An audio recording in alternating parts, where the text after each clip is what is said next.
Hello everybody and welcome to a brand new Elder Scrolls Online character build video with me, Sherman. Today guys, I bring you the Daedroth Fire Warlock. Now, before I get started, disclaimer, this is a roleplay, casual play build. This is not meant for meta play.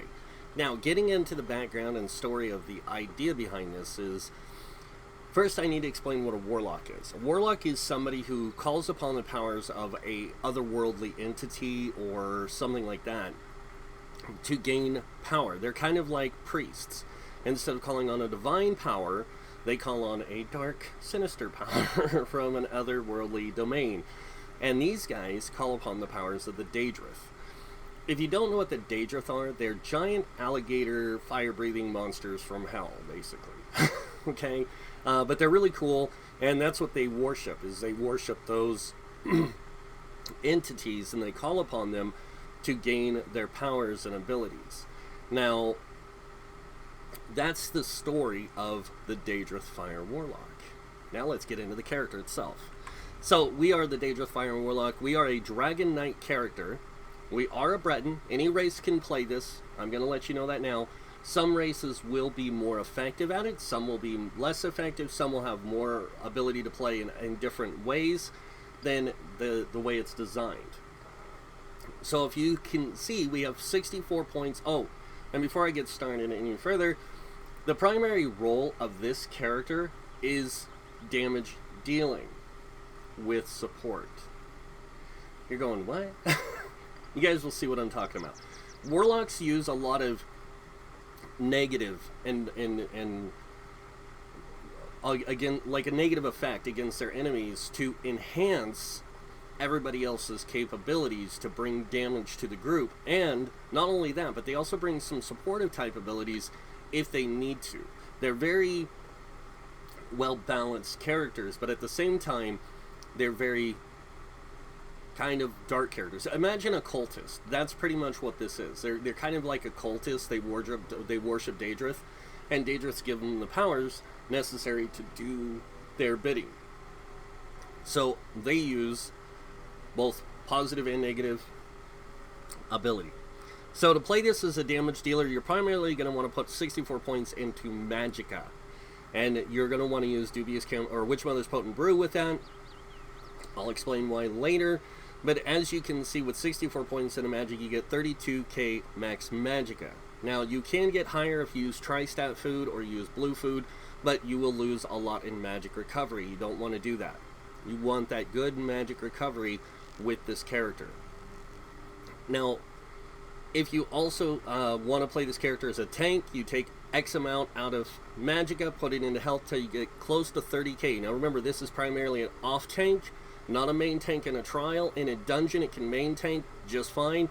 It does exceed the resistance cap pretty close to it if you're using sword and shield on the spell side, because we are a Breton. Now, if you want to play this as a healer character, leave it as is. You don't have to change a thing. You don't have to change a thing between healer and damage dealer. They work both ways the same. You might have to equip a resto staff, but even then, you might not have to. So, moving on, our max health is 19k, 12k max stamina. I know the stamina seems low on the low end, but don't fear this, guys. We have a lot of ways of keeping our stamina resource good. We even have a 534 stam recovery to kind of balance it out. Now, I will admit this, I tried this with a Wood Elf, and it worked really good. Not as high as magic recovery, but we had better stam recovery, and we could sustain our blocking, dodge rolling, and everything a little bit better. Going on to mag recovery, we have a 1614 mag recovery. That means 1,614 with 321 health recovery, 534 stam recovery. Our spell damage is coming in at 2166 with a 46% spell critical. Weapon damage 1335 with a 20% weapon critical. We don't use a lot of physical based abilities with this. We use more Magicka based. We do have 17k spell resist with a 13k physical resist. Now moving on down here, we are using the Apprentice Mundus Stone to boost our spell damage by 309. We do have Major Prophecy because we have Inner Light on both bars, and we are using Witch Mother's Potent Brew for the Magicka recovery, the Max Magicka, and the Max Health. Now, a lot of people think that this got nerfed really bad. It didn't get nerfed that bad. It actually is still pretty good. Now, the other food that you can use here is Clockwork Citrus Fillet, and that'll give you Health Recovery, Magic Recovery, Max Health, and Max Magicka by a little bit more. Now, moving on to the equipment or gear. Starting with the potions, we do use tripods for when we're tanking, and we use spell power pots for when we're playing damage dealer and healer. Now, when you're playing a tank, it is better to use the tri-stat food, so you get that higher stamina pool, you get that higher health pool, and the higher magicka pool. And then, when we're not tanking, we're going to use Dubious Cameron Throne. Or the Witch Mother's Potent Brew, sorry, when we're playing damage dealer or healer. Now, going over the stats, starting with our monster set, you guys probably could have guessed this one. This is Maw of the Infernal. Now, this set is a very powerful set.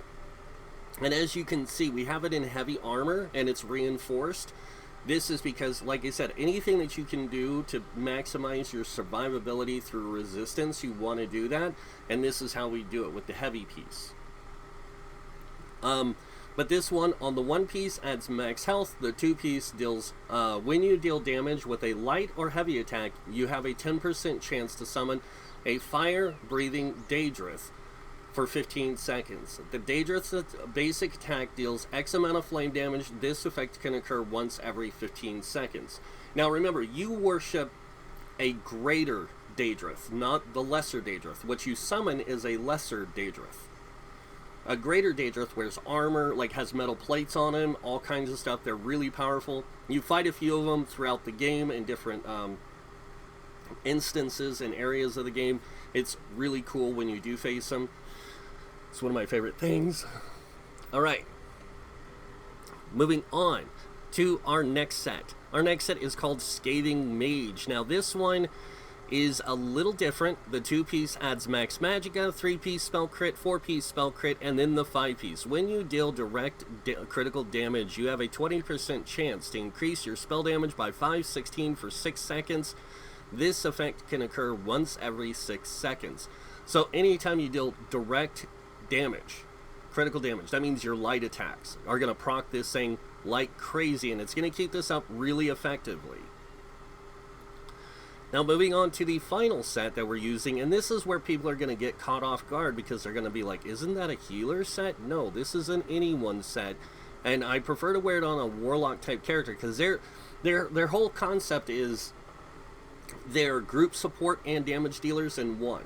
So I am using Yorvald's Guidance set. Now this set drops in, I think it's called Fang Layer, or it's Scale Collar Peak, one of the two. Let's see here.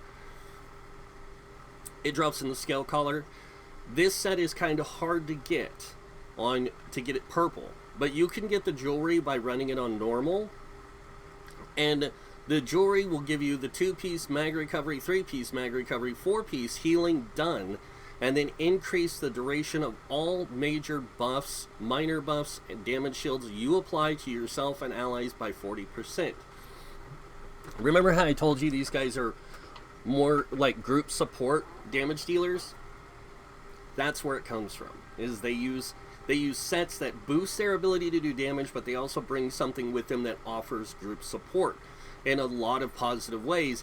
They can be off healers in trials, and they don't even need to change gear. So they're really powerful. Now, going over the traits and enchants, I know I'm doing things a little differently than my last video, but I'm kind of switching up, and I'm going to do a poll here pretty soon asking your guys' opinion on this stuff, on how I'm doing this, which one do you prefer more. So starting with the traits and enchants on the monster set, we are using Reinforced, like I said, Heavy Helm with a tri-stat enchant. This is so we can hybridize our character so we can play a more effective tank, healer, and damage dealer. Now, moving on to the shoulders, we are using Divine's Max Magicka so we can maximize our Mundus Stone use and get that greater Magicka pool for our character. And it is medium. So we want the monster set to be heavy and medium here. And in the body, since we're using Scathing Mage, which is a drop set, and I believe this drops from White Gold Tower, no, Imperial City Prison. This set you can get on normal runs, upgrade it to gold. But this set drops, yeah, in White Gold Tower, or in Imperial City Prison, but it drops in nothing but light armor. So you're going to get the chest, the belt, the boots, the legs, and the gloves all in light armor. And because of that, you have to wear the medium and heavy monster set. And we are using well-fitted on the body and the legs with Tri-Stat. Now, the well-fitted is to reduce our dodge roll cost and our sprint costs. This saves us resources, okay? Remember what I said, it's all about resource management in this game. Now, running over the smaller pieces, we are using Divines Max Magicka to maximize our Magicka pool, and the Divines to in fact increase our Mundus Stone use. On the jewelry, we are running 2 Tri-Rune rings with spell damage enchants, with a Harmony spell damage enchant on the necklace. Now, the reason for the Harmony is so this way, whenever we activate a synergy, we actually can give, we can get more resources back. We can give better healing from the synergy. We can do better damage from the synergy, all that stuff, and it's increased by 35%. So it's actually pretty powerful buff that it gives you for your group when you activate synergies. Not all warlocks play this way, just this one. But yeah, and then moving on to the weapons, we are using dual fire staffs. The front staff is an infused with a crusher enchant. Now, if you want to use Nirnhone here, you can. The reason I use the infused crusher is to increase not only my damage capabilities, but my group's damage capabilities. Remember, even though I'm a damage dealer, I still offer group support. And then on the back bar, I use an infused spell and weapon damage enchant to maximize my damage capabilities. And like I said, I know a lot of people are going to be confused by this, but it really fits the concept and idea of what a warlock is. If you go and read up on warlocks in the Dungeons and Dragons theme type stuff, this is what they do. They bring a lot of good stuff to the group, but they're very supportive in how they do it. Their magic is very supportive type, but it's also very destructive. So it's kind of, you got this really mixed thing with them. Alright, now, moving on to the skills, guys. Starting with class skills, make sure you take the ultimates and class active abilities, passives, all that stuff for all these. And there's a reason why you're going to notice that I take, instead of Ardent Flame, why I take Cauterize, the heal. With the Draconic Power, I take the Deep Breath. I believe this does a heal for me, or does damage, no. I take Obsidian Shard, it heals. And I take Cinderstorm, which is also a heal. And I take these because I want to offer group support, like I said, for my allies. Now, when I use Fragmented Shields, I want you guys to see this as well. This will give everybody in my group a 1955 damage shield to everyone. And it scales off my max health. Now, because of the Yorvolds, I can actually give a bigger shield, almost as big a shield as some tanks can. So it's really nice. And also things like Molten Armaments, I get more effectiveness out of when I use Magma Shell. The shield it gives to my self and my allies, or to myself and allies, lasts longer. So it's really nice. It's very, very, very nice when you activate all these different things and you're buffing your group and everything's lasting longer. So that's why I use Yorvold's Guidance with this. But again, remember to unlock all your class passives and active abilities. When it comes to weapons, Destruction Staff is our primary tool of use. We do unlock every active and passive and ultimate ability here. If you want to learn the Restoration Staff to be a healer, you can do that. You still have, as you can see, I still have leftover skill points. I could learn this if I wanted to. Armor, light armor, we do take all the light armor passives and active ability that best reflects our ability to play the character. Same thing with medium armor. We do take the top 2 and the bottom 1 because you never know. You might want to play this as a hybrid type character where you want to go more stamina than, or a little bit of stamina and magic together. You can do this with this build. Now moving on to heavy armor, we do use all 3 of the heavy armor passives. And I've got something messed up here. I was trying something else out, and I meant to do that. Sorry. Fixed it. Done. Alright, moving on now to world skills. You can be a vampire with this if you want, or werewolf. Either one works fine. I just prefer playing it as is, because it just works so well.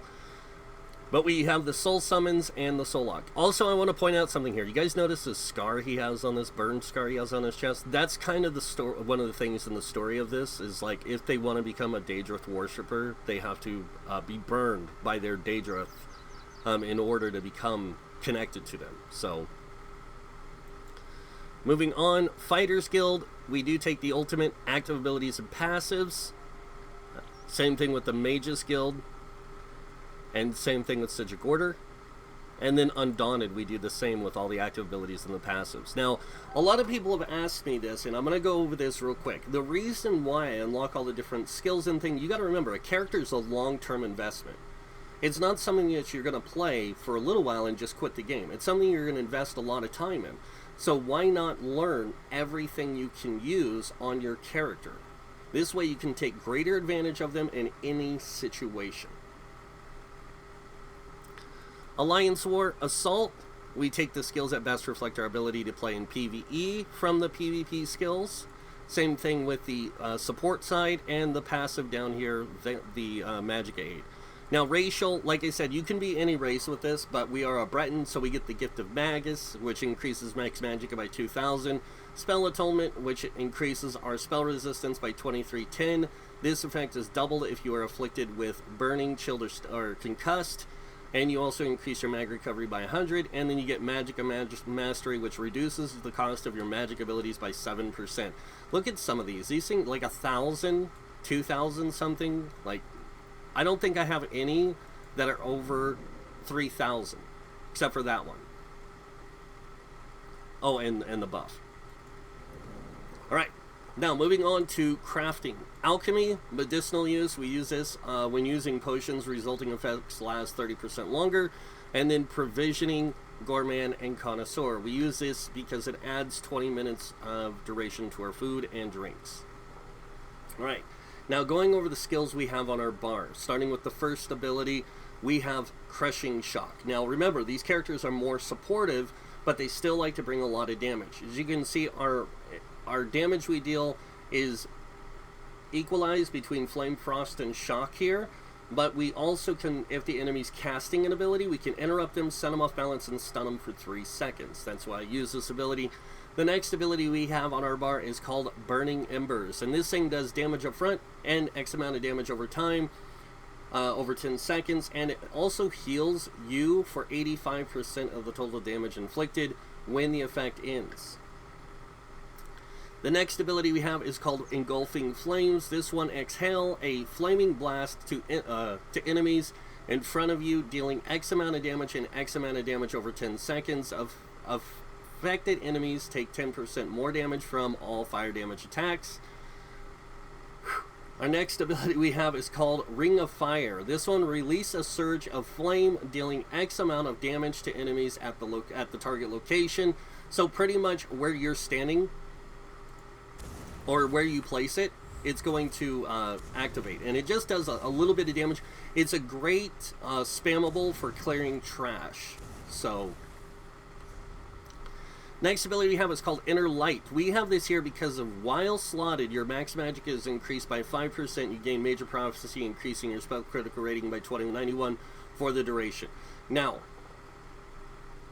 before I go on from here, I do want to point something out. With this, we get 7% increase to our Magicka pool. We get 2% increase to our mag recovery for having this slotted. That's the reason why we do this. Next ability we have is our ultimate we use all the time, and that is Standard of Might. Now this thing, you call down forth this banner that burns the area on an area of 8 meters and over 18 seconds. It deals X amount of fire damage. It also applies Major Defile to the enemy, reducing healing received and health recovery by 30%, and then standing in the area increases your damage done, and the damage taken reduces your damage taken by 15%. Allies can activate the synergy in this area, doing X amount of flame damage to the enemy in the area, immobilizing them for 5 seconds. Moving on to the back bar, our next ability we have is called Blockade of Fire. Now we use this because this just puts down a wall of fire, but burning enemies take 20% more damage from this ability, so we are going to be applying burning a lot. Now I do want to point this out, if you want to swap things around, you can put engulfing flames on the back bar, so this way you can have engulfing flames up right away while you're doing the fire damage. The other ability we do use is called Flame Clinch. Now this does fire damage up front. It does X amount of fire damage over 8 seconds. And it also knocks enemies back 5 meters. Now that's one of the hard things about it. But it does do a decent amount of damage over time. So that's really good. And then moving on to the next ability we have. And this is a floater ability. I like to use this, but it's Elemental Drain. This does applies Major Breach to the enemy, reducing their spell resistance by 5,280 for 24 seconds. It also applies Minor Magicka Steal to the enemy for 24 seconds, which gives you 300 Magicka every second when damaging them. And then our final buff ability that we use is called Molten Armaments. Now this one, you charge you and your allies' weapons with volcanic power to gain major sorcery and increasing spell damage by 20% for 36 seconds. Your own damage with fully charged heavy attacks is increased by 50% while active. Now, this also gives you the minor buff of Mountain's Blessing, which, as you can see, now lasts 28 seconds, and it gives minor brutality to your allies for the duration. Now, if you wanted to, you could take the other morph that gives you major brutality and major sorcery. That one would work great too, because it would last even longer. And it would even make this last 28 seconds still. The next ability we have, of course, Enter Light again. This is for the magic increase, spell critical. And then our final ability is Aggressive Warhorn. Now, people are going to ask, isn't this like a healer tank thing? No, it's not. Anyone can use Warhorn. The reason I have Warhorn here is for trial play. I can boost my group's max magicka and max stamina by 10% for 30 seconds. I can also give them major force, increasing their critical damage by 15% for 12.6 seconds. So I like to use this in that conjunction. Now, we are going to go take a look at our CP, starting with the Red Tree. We have 56 in Ironclad. This reduces damage taken from direct damage attacks by 20%. We have 38 in Light Armor Focus. This increases physical resistance by 3250 while wearing 5 or more pieces of light armor. We have 31 into Thick Skin. This reduces damage taken from damage over time effects by 13%. 43 into Hardy, reducing damage taken from physical poison disease damage by 10%. And 43 into Elemental Defender, reducing damage taken from Flame Frost, Shock, and Magic damage by 10%. Moving on to the Red Tree. To the last Red Tree, we have 40 in the Bastion, increasing the effectiveness of your damage shields by 16%, and that means any damage shield applied to you. 19 in a Quick Recovery, increasing our healing received by 5%. This just makes any heal we get applied to us more effective. We have 40 in the Warlord, reducing our brick free cost by 16%. 16 in the Sprinter, reducing sprint cost by 10%. Which we actually get 20% reduced sprint cost because of the 2 pieces on our thing, and then our medium armor 3%, we get 23%. Bashing Focus, reduced bash cost by 10%.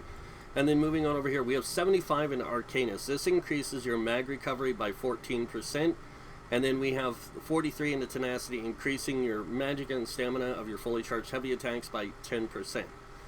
Moving on, we have 40 into Tumbling, reducing dodge roll cost by 16%, 40 into Shadow Ward, reducing block cost by 16%, and then moving on over here, we are not hybridized, we are set for purely group damage type setup. We do have 43 into Blast, increasing healing done by 10% for when we need to play healer, or play with some support healing.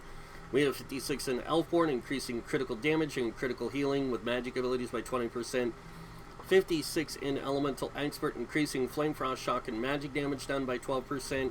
And then moving on to the middle here, we have 35 in the Staff Expert. This increases the light and heavy attacks of your Restoration and Destruction staffs by 20%. And then 40 in the Master at Arms, increasing your damage done with direct damage attacks by 16%. Moving on over here, we have 40 in the Thaumaturge, increasing your damage done with damage over time effects by 16%. Alright, now that I've shown you guys that, I'm going to do some quick parses. One on this little guy here to represent your dungeon, like what it would be like for you in a dungeon, and this for when you're in a organized group. On this one, I will not be using an ultimate, we will just be doing damage. I gotta remember which staff is which now. Alright. And we are using spell power pots here.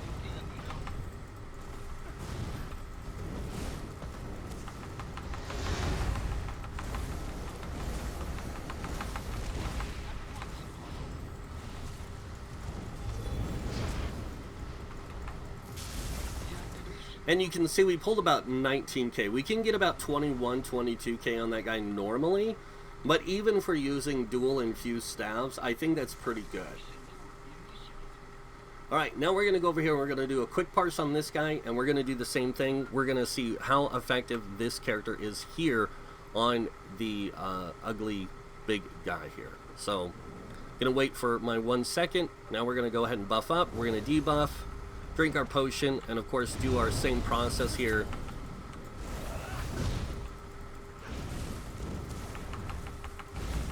This one we are going to use our ultimates on, so this way you guys can see.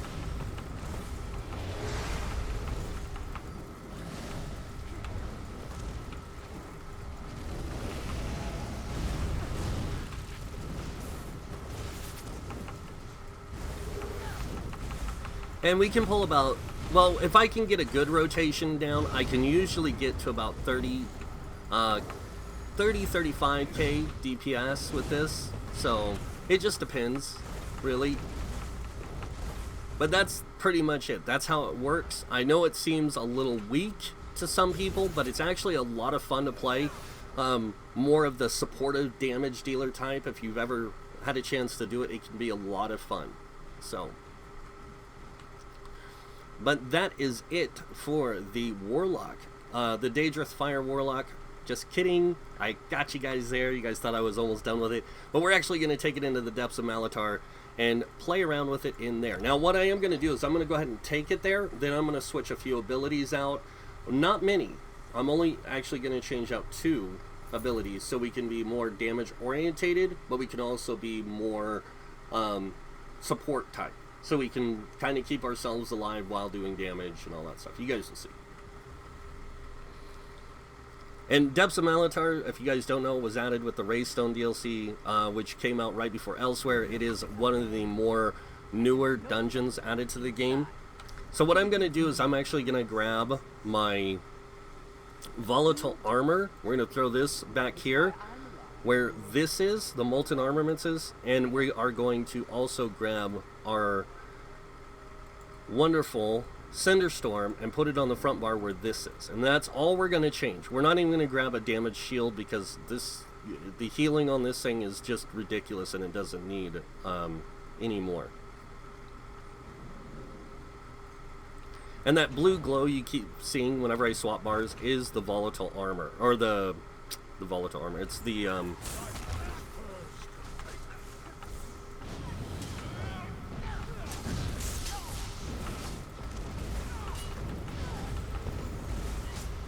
I'm going to show you guys a heavy attack. This thing, if I can get it to crit, this thing can do like 52k DPS with the heavy attack. It's ridiculous.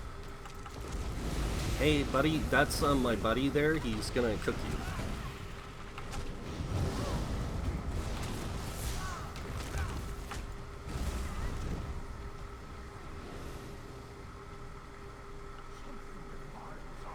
Oh my god, I keep doing that.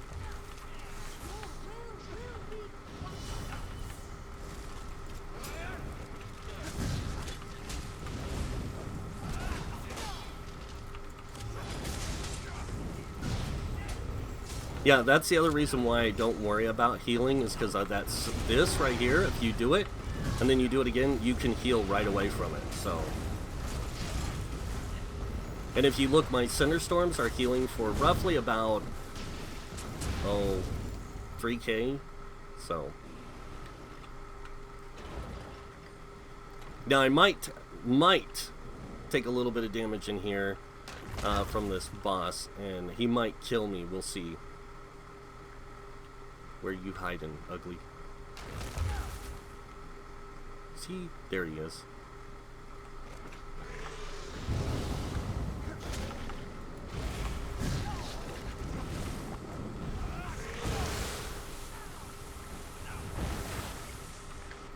Oh, he got me. Yeah, I probably needed a shield.